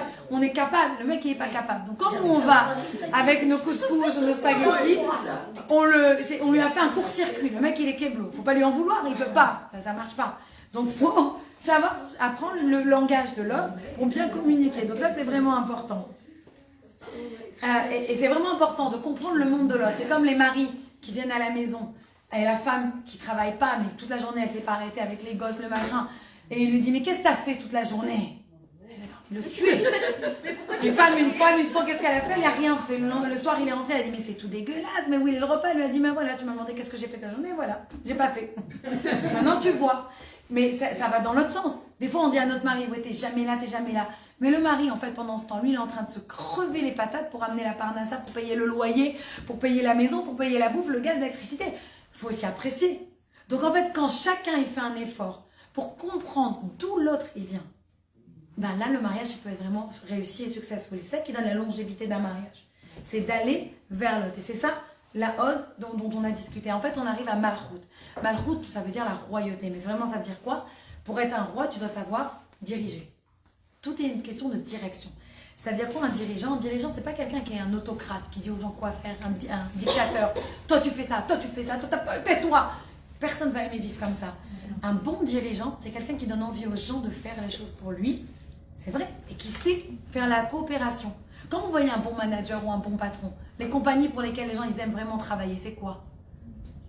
C'est les compagnies où le patron il te fait sentir que tu es important. Il te donne la responsabilité. Ça, c'est quelque chose qui te donne envie, la brille. C'est-à-dire que c'est la vérité. Pareil. Si tu as... Mais c'est vraiment important. On revient dans l'idée. En fait, on donne plus aux gens, mais on reçoit plus. Un patron qui sait bien diriger les employés, eh ben, il reçoit beaucoup plus. Un mari qui sait bien, avec sa femme, diriger, ou les deux, chacun il a ses domaines où il dirige des choses, où c'est le boss dans la maison. Quand chacun il respecte l'autre et quand chacun il dirige bien, et bien là, c'est là qu'on arrive à vraiment avancer. C'est ça, Malchut. Donc c'est vraiment important de donner, de savoir comment donner, comment diriger, comment guider le foyer. Par exemple, la femme, elle a certains domaines, c'est elle qui doit guider. C'est pour ça que les femmes, c'est nous qui donnons la judaïcité. C'est nous, grâce, quand la maman elle est juive, l'enfant il est juif. Pourquoi? Parce que la femme elle naît avec un extra bina, la femme elle naît avec la croyance de Dieu. Avec ça, c'est inné en elle. Donc c'est le boulot de la femme, c'est que dans sa maison elle introduise Dieu. Le mari veut faire, pas faire. Si la femme elle introduit, si la femme elle tient, le mari à la fin il va suivre. Quand la femme elle doute, ça doute. Donc en fait la femme on a un très très grand pouvoir. Le mari, lui, il a d'autres responsabilités. Et après, maintenant, bien sûr, c'est un seul scénario. Des fois, dans les familles, il y a plus un mari qui va faire plus. Moi, je me rappelle, à un moment, j'ai eu mon oncle qui gardait les gosses à la maison et ma tante, elle bossait. Il n'y a pas de loi. Tant qu'ils sont heureux entre eux et qu'ils se respectent de cette manière, pourquoi pas? On ne peut pas les juger. Chacun, il a sa dynamique. Mais l'important, c'est de savoir comment diriger dans mon domaine et comment aider l'autre à me rejoindre pour aller de l'avant. C'est ça ma route. Et donc, enfin, une fois qu'on a compris tout ça, on arrive au dernier point. Le dernier point, c'est un élément qui est essentiel. Sans ça, le mariage ne peut même pas exister une minute. Tout ce qu'on a dit, ça vaut rien. C'est quoi ce point essentiel? C'est le commitment. On le dit en français, ça va? Enfin non, l'engagement. L'engagement, merci. En plus, j'ai écrit commitment, ça veut rien dire. Commitment. L'engagement, ça veut dire quoi l'engagement? C'est très très puissant ça. Et vous allez voir que tout le mariage juif, et si Dieu veut ce soir ensemble, on va faire un mariage. Il y en a qui savent de quoi je parle. Quand on décide de se marier à un marié juif, on passe sous la choupa. C'est quoi la choupa? C'est un dé, comme ça on dit qu'on est entouré de Dieu, etc. Et on passe... Ah, à ce point, je te fais pas. Ah non, moi je continue pas ce morceau sans que tu viennes écouter, hein. C'est pour toi. Alors, moi je t'ai fait peur à ce point, je l'ai fait fuir. Caro, je t'attends. un peu de votre classe. Non, non. Mais elle sait. On se comprend, elle et moi. Bon, elle revient, elle fait quoi là? C'est pour toi, Caro. Caro, tu t'es pas étouffée? Walia, on l'entend plus, non, je rigole pas, là, je suis sérieuse. Mais non. Mais je crois qu'elle s'est étouffée, non? Vérifie qu'elle est ok, non? Elle est ok, elle rigole, c'est tout. Elle pleure? Non, mais je crois qu'elle s'est étouffée, je rigole pas. Oui, parce qu'elle a avalé. Elle a avalé de travers. Ah, j'entends encore tous ses avants. Si elle tousse encore, c'est qu'elle est vivante. On peut se souffler. Non, mais c'est bon si elle a pas. C'est terrible, ça passe de travers. Ah là là, non, mais je pense qu'elle est ok. Fallait la prévenir aussi, tu lui as fait un choc. Hein. C'est elle qui m'a demandé ce sujet, tu rigoles? Elle m'a dit, je te laisse carte blanche. Alors, je suis allée, hein. Je suis allée à fond. Il n'y a pas de tabou ici, on peut parler de tout. Exactement. On est contre nous sur Facebook et ailleurs. Hein? On est contre nous. Voilà, sur Facebook et ailleurs. Et ailleurs. Bon, elle revient ou quoi là? Qu'est-ce qu'elle nous fait? Non, elle tousse encore, je crois. Ah ouais, la pauvre. Elle a un petit peu d'eau, non? Tu connais tonton, pourquoi tu Elle a de l'eau dans le. Bon, alors je vous raconte une petite histoire entre temps. Ouais, c'est bon. Les histoires, c'est toujours sympathique. Ah, j'entendais bruit. Ça va? Ouais, Je lui ai fait peur? Ah. Bon. Une petite histoire d'amour que tout le monde connaît. Il y avait un jour ce couple qui n'arrivait pas à avoir d'enfant. Vous avez déjà sûrement entendu cette histoire, mais je trouve qu'elle elle va très très bien dans ce contexte. Ils n'arrivaient pas à avoir d'enfant et la femme, elle pleurait à son mari et elle dit, écoute, il faut absolument que tu me divorces. Trouve-toi une autre femme qui va te donner des enfants. Et donc, toute la journée, elle lui répétait ça, un jour après l'autre, un jour après l'autre. Au bout d'un moment, la femme, elle lui a dit, écoute, je ne veux plus rester mariée avec toi, je t'aime énormément, mais à cause de moi, je ne veux pas que tu sois bloquée à avoir des enfants, donc on va aller voir Rabbi Shimon Bar Yochai et on va lui demander qui décide, parce que toi, tu ne veux pas m'écouter, moi, je veux que tu ailles marier quelqu'un d'autre. Donc, ils sont partis voir Rabbi Shimon Bar Yochai, il leur a dit, c'est quoi votre problème? Alors la femme, elle a dit, écoute, moi, j'aime tellement mon mari que je veux qu'il me divorce pour se marier avec quelqu'un d'autre. Ça va mieux? Ça va, t'es ok? Je suis vraiment désolée si je t'ai fait rire. Je dis que c'était faux. Bon, je raconte une petite histoire en ton honneur. Il y a une femme et un mari qui étaient follement amoureux, mais elle n'arrivait pas à tomber enceinte pendant des années et des années. Finalement, elle essayait de convaincre son mari de la divorcer parce que tellement elle l'aimait, elle voulait qu'il ait des enfants. Et lui, il ne voulait pas la laisser tomber, il l'adorait. Ils sont partis voir Rabbi Shimon Bar Yochai qui leur a dit, écoutez, si vous vous aimez tellement, la manière dont vous vous êtes mariés, ça doit être la manière dont vous allez divorcer. Faites une grande fête, la musique, la fête, l'alcool, tout. Fêtez votre divorce. Donc, ils ont préparé ça, c'était la grande teuf, ils ont invité tout le monde, les gens ne comprenaient rien. Qu'est-ce qu'on fait? Le divorce, c'est vas-y, la fête. Ils ont bu. Le matin, le mari, il se réveille, il se regarde autour de lui, et il a dit à sa femme, ce que tu aimes le plus, tu le prends avec toi ce soir à la maison, il est à toi. Le matin, il se réveille, il dit, mais je suis chez moi. Il dit à sa femme, qu'est-ce que je fais ici? Il lui a dit, tu m'as dit qu'est-ce que j'aime le plus dans la maison? C'est toi. Alors je t'ai amené avec moi. Alors ils sont repartis voir Rabbi Shimon Bar Yochai, ils ont dit, ok, qu'est-ce qu'on fait? Rabbi Shimon Bar Yochai, il a dit un tellement bel amour, c'est sûr que vous allez avoir un enfant cette année. Et elle est tombée enceinte, elle a eu un bébé cette année. Et quoi l'idée? Bien sûr que c'est une très belle histoire, etc. Mais l'idée, elle est que quand on donne de l'amour et on montre, on n'a pas honte, on prend le risque de montrer à l'autre combien on les aime, et bien ça peut emmener que quelque chose, une création. C'est comme si on est partenaire avec Dieu. C'est pareil avec Dieu. Quand nous on montre à Dieu combien on aime autour de nous, et bien Dieu, il nous envoie aussi à nous beaucoup d'amour. Et donc je retermine maintenant sur le dernier point de l'engagement.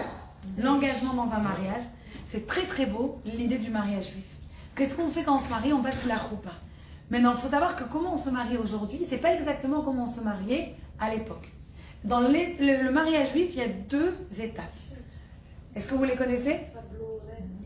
Kiddushin et Nisuin. Alors, Kiddushin et Nisuin, c'est quoi? Qu'on explique. Kiddushin, ça vient de Kiddush, ça vient de Kadosh, ça vient on sanctifie. Ça veut dire on dit voilà, cette personne et cette personne, ils vont se marier ensemble. À partir du moment où on a fait le contrat, on a dit qu'on se marie, on a pris ça sur nous, il y en a qui donnent à ce moment-là la bague, ça devient un engagement. Et maintenant, ils sont mariés même, attention, ils n'ont pas le droit encore de vivre ensemble, ils n'ont pas le droit encore de rien faire ensemble, mais ils sont mariés, engagés. Si à partir de ce moment-là, quelques temps après, ils veulent se séparer, la femme, elle doit avoir un guet du mari. Très très important de savoir ça. Donc ça, c'est Kiddushin. On est sanctifié, on appartient à une personne. Nisuin, c'est la deuxième partie, d'accord? On passe sous la roupa, on fait les brachot, etc. Et là, on va consommer le mariage. Donc il y a 2 parties. Après, il y a 3 manières de se marier. Il y a d'abord une relation physique avec la femme, d'écrire un shtar, d'accord, qui est un document, la ktuba, c'est ce qu'on fait aujourd'hui. Et aussi, on peut faire un kinyan, une acquisition. D'accord? Donc il y a 3 manières, mais je ne vais pas rentrer dans les détails. L'important c'est quoi? Kiddushin, Nisuin. Je prends un engagement de me marier avec la personne et après je consume le mariage avec cette personne. Aujourd'hui, on fait les 2 étapes en même temps. On fait les Kiddushin et les Nisuin sous la roupa en même temps. Ça arrive un après l'autre. Faites la prochaine fois que vous avez un mariage, faites attention, vous verrez. Ces 2 étapes, elles arrivent en même temps. À l'époque, ces 2 étapes, on pouvait faire les Kiddushin à une fille qui avait 13 ans et 3 ans après la marier. C'était comme ça. Ça marchait complètement différemment. Mais attention, c'était un binding agreement. Ça veut dire en français un contrat qui ne pouvait pas être cassé. Sauf avec un guet, etc. C'est comme si on était mariés à 100%. Donc l'idée, elle est là. Dans le monde où on est aujourd'hui, l'idée, elle est quoi? Tu rencontres quelqu'un, tu vois si tu l'aimes, tu as des relations avec la personne, tu habites avec elle. Doucement, doucement, doucement. Et si ça marche bien, tu te maries. D'accord? Donc d'abord, il y a la passion. On met la passion, on met la relation, on met tout ça. On met l'emphase, comment on dit l'emphase? Je peux pas. L'emphase, merci. On met le plus important, c'est la passion, exactement, la relation elle-même. Et après, si tout marche bien, on s'engage avec la personne et on se marie. En fait, aujourd'hui, c'est comme ça. Alors que dans l'idée de la Torah, il n'y a pas nulle part où il y a marqué tu vas tomber amoureux de la personne et tu vas la marier. Pas écrit ça nulle part. Tu la maries, tu t'engages avec elle, tu t'engages.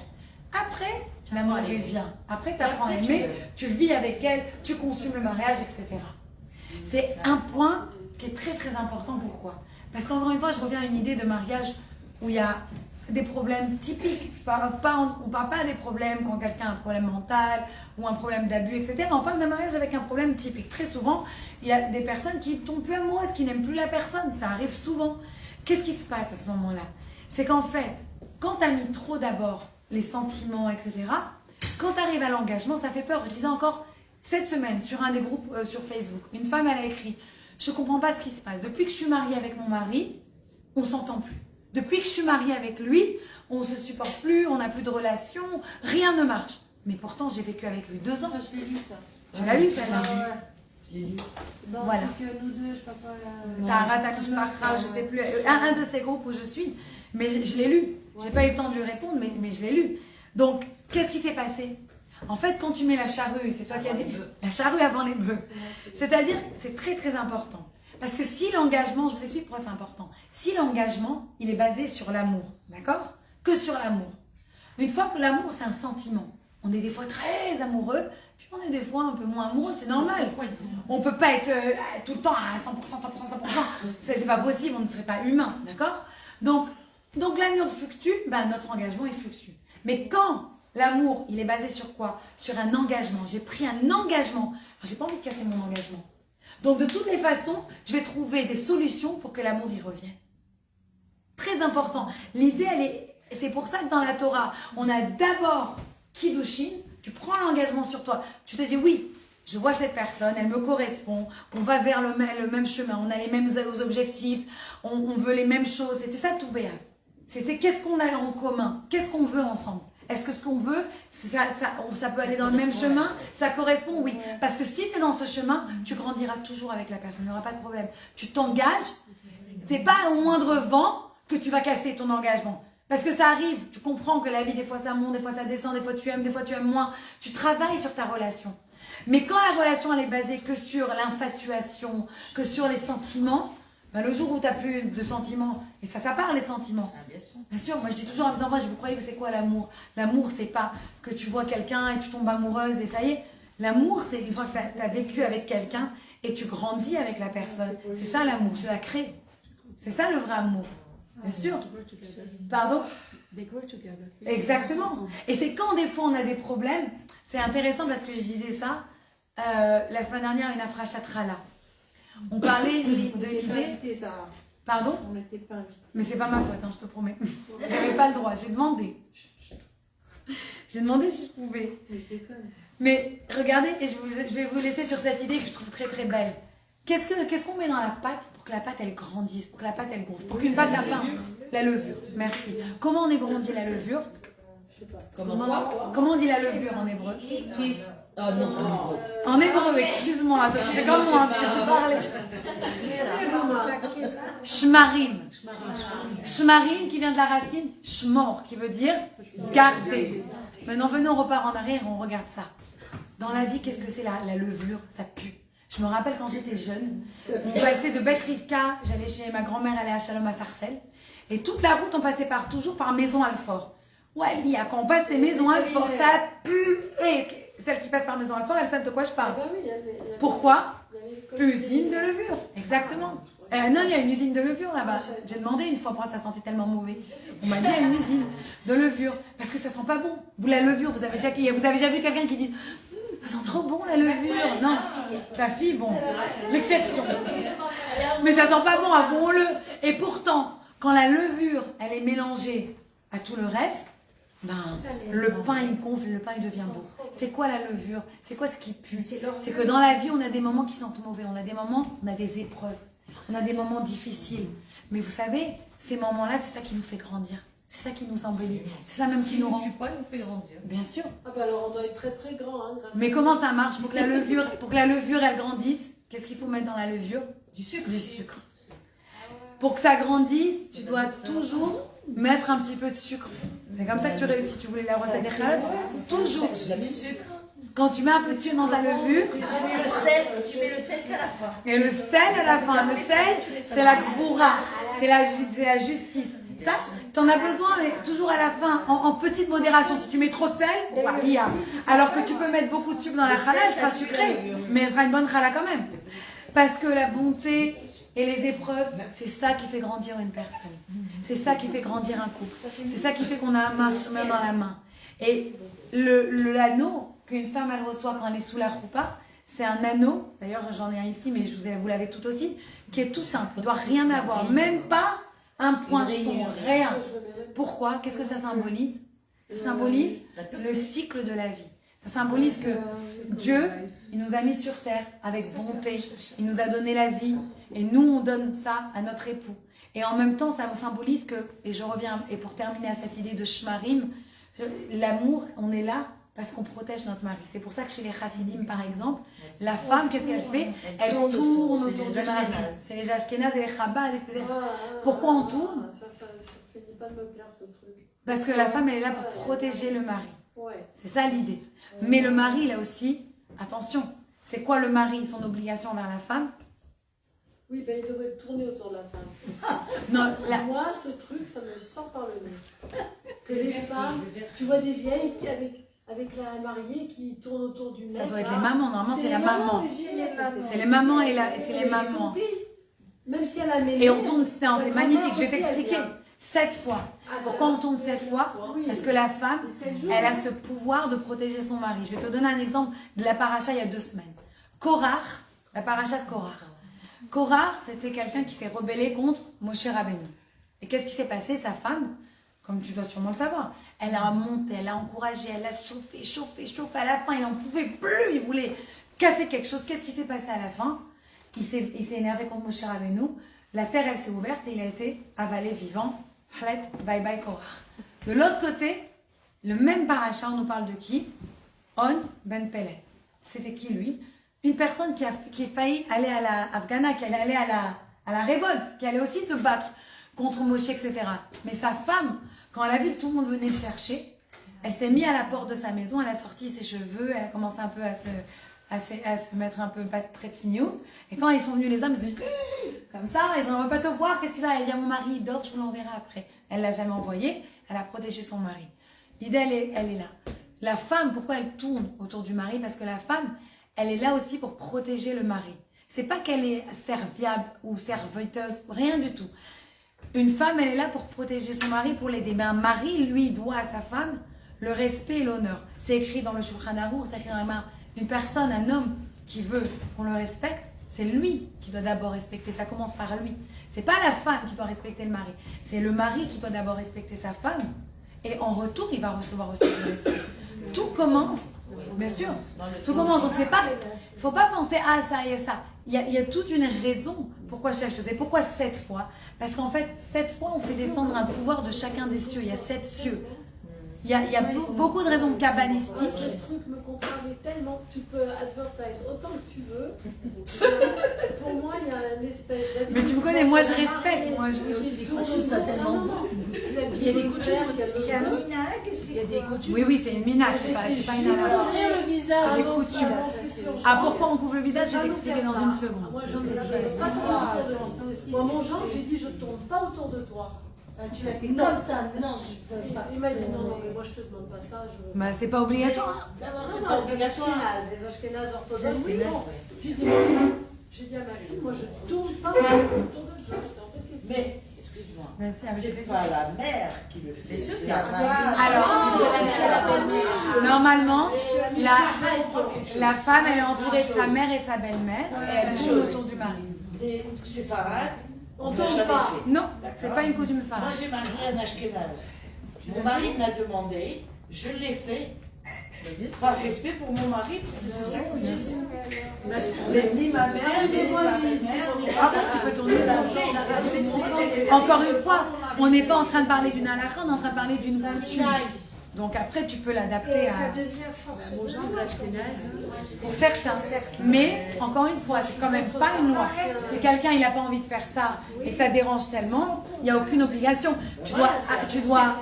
Voilà, et c'est aussi important de profiter du mariage de sa fille, d'être dans un bon état d'esprit. Mais si tu es quelqu'un qui peut donner et s'affirmer, se faire plaisir à l'autre, pourquoi pas? Bien sûr. Ça, par exemple, tu vois, moi personnellement, ça me dérange pas. Ce qui me dérange, c'est quand j'entends, alors là, j'ai entendu ça une fois, ça m'a fait bondir, un homme qui a dit, ah ouais, moi, j'ai écrasé le pied à ma femme sous leur coupa, parce que si je l'écrase, ça veut dire que je vais tout le temps la diriger, c'est pas le cas de me diriger. Mais alors, quelqu'un qui a commencé son mariage comme ça, il n'a rien compris au mariage. C'est pas vrai. Je vais juste terminer, voilà, pour conclure ça, je vais terminer avec une histoire du Rabbi Lubavitch, pour bien conclure, pour répondre à tout ça. La mère qui tourne autour du... Non, C'est la femme, entourée de sa Il mère. est accompagné de sa mère et de sa belle-mère. Non, les Ashkénazes et les Chassidus. c'est les Ashkénazes. Pas les séparés. Ok, on va juste terminer très rapidement, mais pour illustrer et pour vous donner une idée, quand on me parle des coutumes et tout ça, un monsieur est parti voir le rabbi. Il a dit, Rabbi, le Rabbi Lubavitch, c'est une histoire qui est récente. Amine, récente de quelques années quand même. On va dire de contemporaine. Et bien tu vas dire, Rabbi, j'ai besoin d'un grand conseil. Je veux savoir, j'ai entendu que c'est une très très très grande ségoula. Que samedi soir, quand Shabbat il se termine, on se dépêche de plier son talit, et on se dépêche, Le Rabbi lui a dit, écoute, je pourrais pas te confirmer ou t'infirmer ça, Mais je peux te donner une ségoula sûre. C'est que si tu fais la vaisselle pour ta femme, là c'est sûr que tu auras le shalom bayit. Tu veux des ségoulas, du shalom bayit, pli machin. Commence par aider ta femme, commence par le respect. C'est plus important d'aller te casser la tête avec toutes les coutumes. Donc maintenant, bien sûr, je ne suis pas en train de dire que c'est très important les coutumes, mais il ne faut pas perdre de vue, et c'était ça le clin d'œil du rabbi, il ne faut pas perdre de vue le début, c'est le respect mutuel, c'est l'entraide mutuelle, et je crois que ça résume vraiment ce qu'on a expliqué dans ce cours ce soir. J'espère que le message il est passé. Voilà. Ouais.